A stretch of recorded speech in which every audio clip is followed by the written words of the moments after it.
किसान आंदोलन की वजह से पूरे देश में चर्चा में आए मंदसौर में एक बार फिर से चुनावी माहौल है। यहां की सुवासरा सीट पर उपचुनाव होने वाला है। 2018 के विधानसभा चुनाव में यहां से कांग्रेस के प्रत्याशी हरदीप सिंह डंग अपने निकटवर्ती बीजेपी उम्मीदवार राधेश्याम पाटीदार को मात्र 350 वोट से हराकर जीते थे। लेकिन कांग्रेस पर अपनी उपेक्षा का आरोप लगाते हुए हरदीप सिंह ने ज्योतिरादित्य सिंधिया के साथ बीजेपी का दामन थाम लिया और विधानसभा की सदस्यता से भी इस्तीफा दे दिया। इसी कारण से यहां पर उपचुनाव होने वाला है। मजे की बात यह है कि जिस राधेश्याम पाटीदार को डंग ने पिछले चुनाव में हराया था, उन्हीं के हाथ में इस बार डंग को जिताने की जिम्मेदारी दे दी गई है।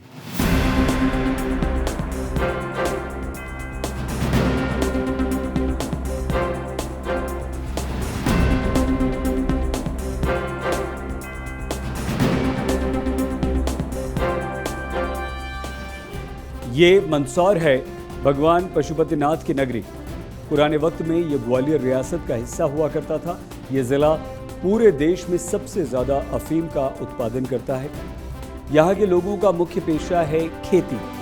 इसी ज़िले में है सुवासरा, जहाँ उपचुनाव को लेकर चुनाव प्रचार शुरू हो गया है। सुवासरा में उपचुनाव की नौबत इसलिए आई क्योंकि यहाँ से विधायक रहे हरदीप सिंह डंग ने सिंधिया के साथ कांग्रेस छोड़कर बीजेपी ज्वाइन कर ली और विधानसभा सदस्यता से इस्तीफा दे दिया।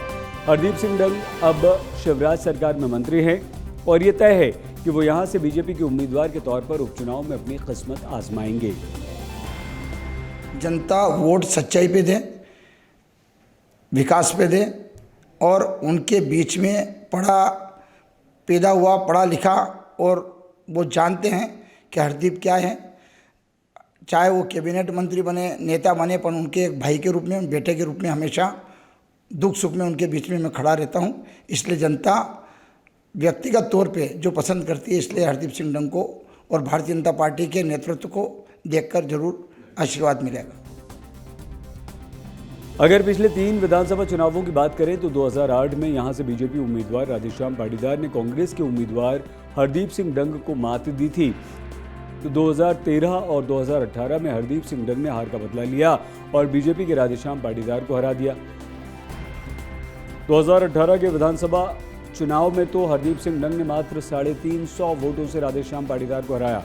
हालांकि हरदीप सिंह डंग के पाला बदलने की वजह से यहां से कांग्रेस के कई दावेदार सामने आ रहे हैं और विधानसभा उपचुनाव के लिए टिकट मांग रहे हैं।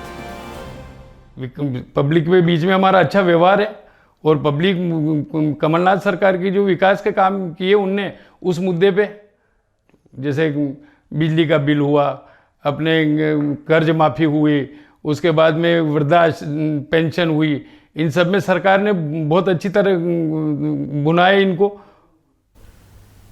क्या लगता है आपको, भाजपा के लोग इससे नाराजगी रहेंगे क्या? भाजपा के लोग नाराज रहेंगे हरदीप से, तो क्योंकि जो लोग कब से ही लाइन में लगे हुए हैं उनका क्या होगा। अभी तो विश्व हिंदू परिषद, RSS, ये सब बहुत खिलाफ होंगे, वो सामने आ जाएंगे सब कि इसका क्या हाल होना है। सुवासरा विधानसभा क्षेत्र में 2,55,410 मतदाता हैं। कुल मतदाताओं में 28% युवा वोटर हैं।